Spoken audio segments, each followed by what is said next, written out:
Oke, bagian bawah nih Bapak Ibu ya, bisa melihat nih kondisi buahnya memang mantap, daunnya hijau-hijau juga ya. Kita lihat juga di sebelahnya lagi,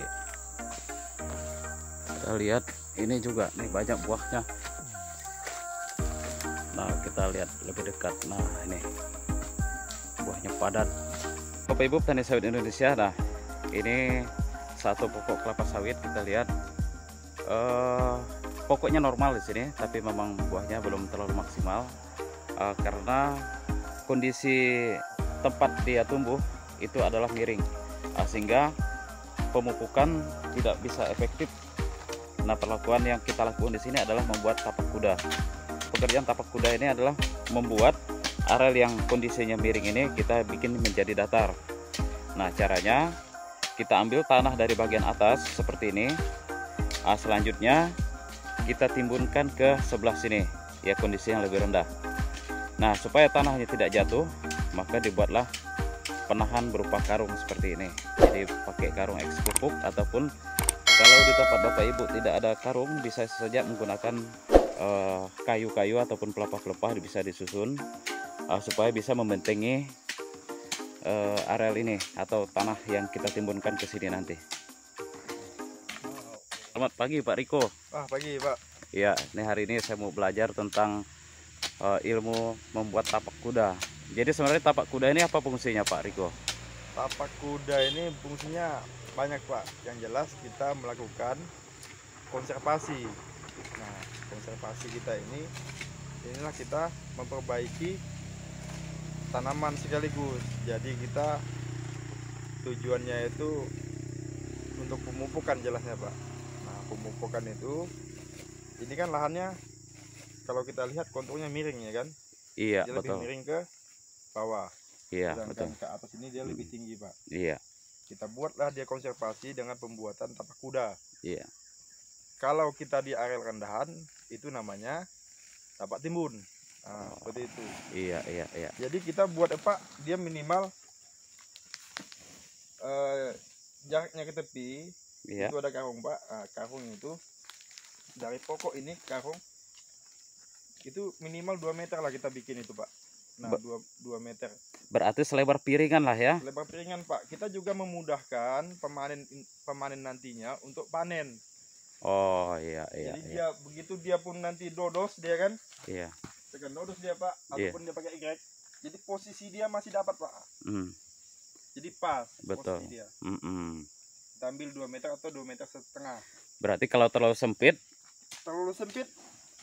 ruang gerak dari pemanen menjadi lebih sedikit gitu ya. Lebih sedikit, betul Pak. Jadi kemungkinan pemanen bisa terjatuh ke tebing lebih besar kemungkinan terjadi. Ya. Iya. Jadi untuk kemiringannya juga Pak, itu kita atur. Oh, berapa derajat? Iya, itu derajatnya ke dalam itu Pak kita pakai 10 sampai 20.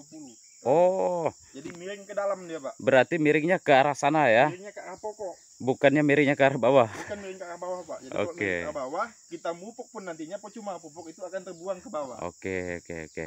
Jadi Bapak Ibu petani sawit, nah jadi untuk areal miring seperti ini kondisinya, memang ketika kita melakukan pemupukan, banyak sekali pupuk yang terbuang ketika terjadi hujan yang cukup kencang atau hujan yang lebat. Maka salah satu upaya yang kita lakukan adalah membuat namanya adalah tapak kuda. Pupuk yang kita taburkan terserap sepenuhnya oleh pokok kelapa sawit ini, sehingga dia bisa berbuah maksimal. Oke Pak Riko, kita tanya lagi Pak Riko, itu efeknya kalau kita lakukan pemupukan berapa lama terhadap pembentukan buah ataupun mungkin pertumbuhan tanaman ini? Kita Pak, kalau kita aplikasi tidak lama Pak sebenarnya Pak. Kita aplikasi dia sekarang ini kan, misalkan bulan ini kita aplikasi. Iya. Nah, pembentukannya itu hitungan bulan aja Pak. Untuk memunculkan daun. Tajuk, iya. Tajuk kelapa sawitnya itu. Belum bunga ya, baru daun saja di situ. Belum bunga Pak, ini baru daun. Iya. Nah, untuk buahnya itu Pak kita pupuk dia, ya kan? Kita pupuk tahun ini. Tahun depan kita baru menikmati hasil Pak. Wow, jadi masih menunggu 1 tahun lebih ya? Kita menunggu 1 tahunan Pak. Oh, bisa jadi pun nanti 1,5 tahun. Iya. Karena kita harus munculkan dulu Pak dia. pelepahnya. Iya, iya. Nah, pelepahnya itu dia pasti ada efek sampingnya, Pak. Iya. Kalau kita pupuk ini, Iya. bisa jadi dia mempercepat pemasakan buah. Iya. Nah, seperti itu. Tapi kalau untuk memunculkan buah, misalkan Pak tahun ini buahnya cuma 8 janjang ke pokok. Iya. Nah, kita pupuk Pak dia 1 tahun, misalkan kita pupuk dia 3 rotasi dengan 6 kilo ataupun 6,5 kilo. Iya. Nah, di tahun depan kemungkinan buahnya bisa 15 janjang. Yang awalnya tahun ini mungkin dia cuma 8 janjang.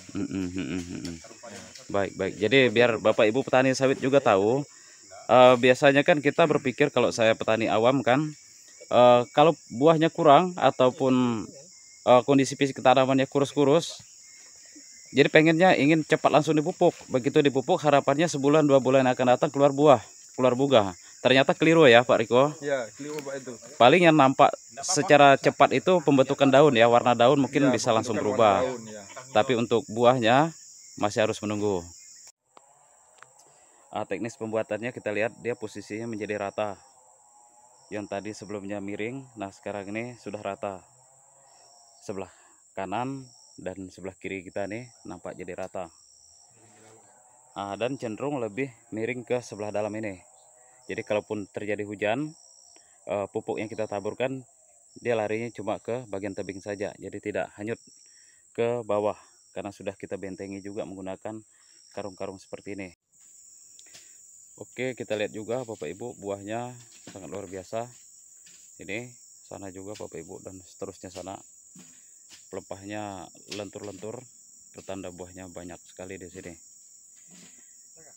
Oke, Bapak Ibu petani sawit Indonesia, namun dari beberapa pokok yang kita lihat tadi, masih ada pokok kelapa sawit yang pertumbuhan buahnya tidak maksimal. Jadi kita harus lihat apa penyebabnya. Nah, sebagai contoh pokok kelapa sawit yang ini Bapak Ibu ya. Nah, pokok kelapa sawit ini jarang, buahnya sedikit. Padahal kita tetap sama menggunakan varietas Sriwijaya 1 juga di sini. Nah, ternyata setelah kita lihat tempat dia tumbuh ini itu miring, kondisinya miring Bapak Ibu. Maka hari ini tadi kita buat satu perlakuan namanya pembuatan tapak kuda, sehingga pokok kelapa sawit ini bisa berbuah lebat kembali. Di video selanjutnya Bapak Ibu kita akan melihat bagaimana perubahan yang terjadi ketika sudah kita membuat perlakuan seperti ini, efeknya terhadap pertumbuhan buah kelapa sawit ini.